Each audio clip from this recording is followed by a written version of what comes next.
Hi everyone, I'm Lucas. Welcome back to my channel.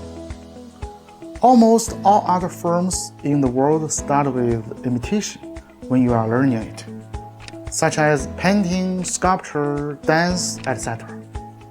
So the learning of Chinese calligraphy an exception? Of course not. This video begins with main point. Learning Chinese calligraphy must start with imitating. So, what should you imitate for? Inscriptions and calligraphy works, of course. So the first question is, what are inscriptions and calligraphy work? Let's talk about inscriptions first. Like many countries and ethnic groups around the world, ancient Chinese people were accustomed to carving words on stone tablets to record important events and pay a tribute to great men. These stone tablets were usually erected in important and prominent spots for people at the time and in later generations to observe. Another type is tomb inscriptions. When a person passed away, funeral attendees would carve the deceased's life story on a stone tablet to be buried with them. These stone tablets and tomb inscriptions were usually written by people with a higher level of calligraphy skill, and some excellent works became models for later learners to copy. In the field of calligraphy, these texts carved in stone are collectively called inscriptions.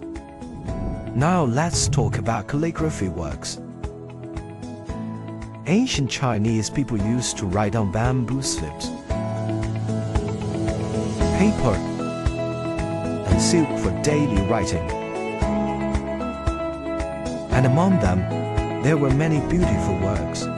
These excellent works would also become models for later calligraphy learners to copy. Most importantly, these works preserved the original ink traces of the writer.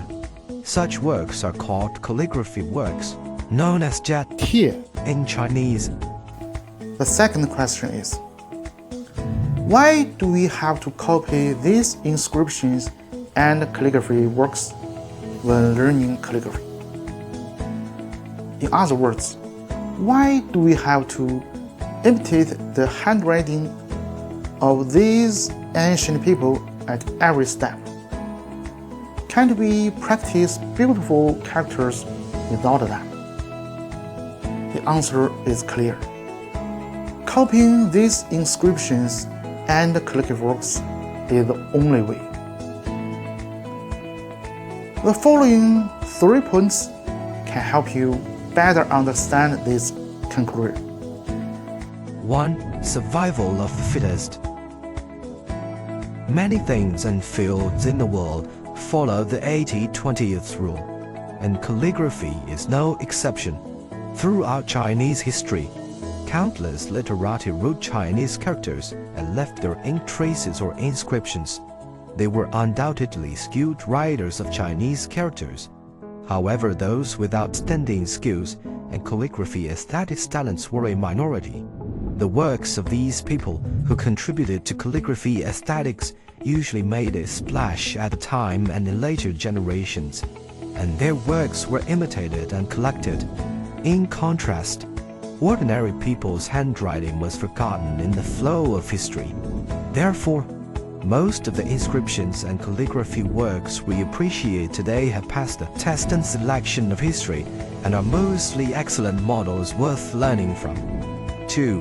Standing on the shoulders of giants. Chinese people have been exploring how to write characters more elegantly for at least 2,000 years. From the practical perspective, Chinese characters have evolved from the earliest oracle bone script to seal script, clerical script, cursive script, running script, and regular script. Throughout this journey, ancient Chinese people were exploring how to use the softness of the brush to create suitable techniques and make Chinese characters more exquisite. Initially, this exploration was carried out spontaneously by each writer. Then it gradually formed some consensus on the techniques. With the emergence of some genius figures, new breakthroughs were made based on the existing technique consensus. continuously pushing up the skill and theoretical level of calligraphy. These geniuses' works, called model calligraphy or law-like calligraphy in the field, are given this name because their status is as unshakable as the law. These people have explored and made breakthroughs in various aspects of calligraphy techniques one after another. It can be said that they have almost explored all the techniques and artistic paths of calligraphy. Even today, there may not be much room for exploration for us. Therefore, copying and learning from their works is like standing on the shoulders of giants. 3. Don't be a frog in the well. The more than 2,000 years of Chinese calligraphy history mentioned earlier is not only an evolutionary history of techniques, but also an exploration history of calligraphy aesthetics by ancient Chinese people. It has left us with a variety of stylistic examples of calligraphy aesthetics. The same Chinese character will present a diverse visual effect under the brush of different masters.